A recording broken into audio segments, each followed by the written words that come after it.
Hey guys, I'm excited to share with you how I make our Dollar a Day menu. So this video is especially for Dollar a Day hosts who are making multiple menus. I just wanted to share some tips and tricks to hopefully make it a bit easier for you. So I've already done a really big shop. When you sign up for Dollar a Day, you're going to get a recipe book sent to you, PDF. So I actually printed that out, and there are some shopping lists from other people's menus in the past, and I used that as my own shopping list, and I kind of looked at what people paid for different things as a guide to kind of get in that price range for each item. So that was really helpful. I used some apps to find the best sales and flyers, etc. So you'll see what I bought later on in the video. And to get started, I'll share a few kind of tools that I have on hand to help. So the first one is a scale.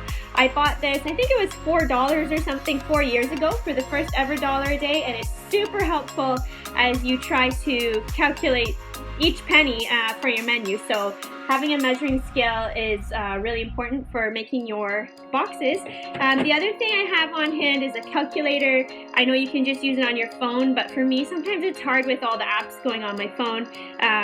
It's easier just to have a dedicated calculator. So that will make things a bit faster if you have one on hand. And then of course I have all my bags. I'm trying to reduce the amount of plastic I use during this event, so I got a bunch of paper bags and I'll use them for dry goods, and it's convenient because you can just write on the bag what's in the bag. I also got some plastic bags for things that won't sit well in paper, like chicken or whatever, and then finally jars for liquids. So those are my supplies. Oh, and of course some scoops and measuring spoons and things. So that's what I've got to get started, and let's go. I also want to share one more tip, which is make one menu first. Do the whole menu, and then you can tweak it, maybe take out a little bit of this and add that until you're satisfied with all your calculations and all your quantities. And when you're done that one menu, then it will be easy to repeat it for all your other boxes. So that's my first tip. Okay, so when I approached making my menu, I decided to kind of go by category. So if you look on the dollaraday.global website, you can see a simple breakdown of how much you should spend on each kind of category. So $3 carbs, etc., etc., etc. So just to keep in mind, I'm in Canada and the measurement is $1 US a day. So I have a budget of actually $9.14 per person for a Dollar a Day week. And so for carbs, the $3 budget actually turns into $3.91. So that's kind of what I started with. And then I made an Excel sheet. Now you don't have to do all these steps if you don't want to, but I find it keeps me organized, makes things easier. And again, every menu's different. I have quite a few different carb options. You might have just 2, I don't know, potatoes and oats. I have 5, so it's totally up to you, your time constraints, etc. So anyways, here we go. I've got oats, rice, potatoes, flour, and pasta. So I just kind of calculated how much of each one to make my budget work.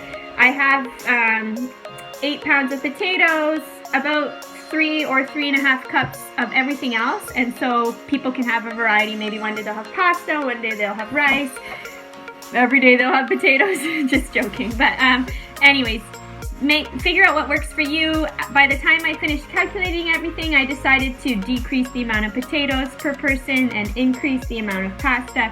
So you can just kind of figure it out. Each carb has a different value, so sometimes something you have bigger bang for your buck, basically more calories per dollar depending on what your item is. So you can just tweak it around. So that's kind of another tip, is just to go by category. So I'm done my category for carbs, and now I'm gonna jump into dried kind of legumes like beans and lentils. So let's keep going.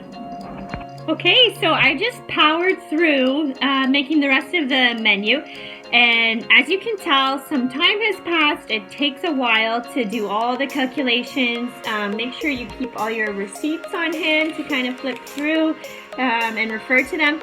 And it's now sunny in here. A couple hours have passed, so here's my spreadsheet at this point, and I went through each section. I actually had a bit fewer in the legume section, and I kind of carried over that budget into the protein section. So I'm excited this year we'll have 2 chicken legs, woohoo! And we've got eggs and all sorts of things. So I'll take a picture of everything all together so you can kind of get a glimpse of what I've got, and I'll post a picture of this. But I think I have, let's see, 20 items.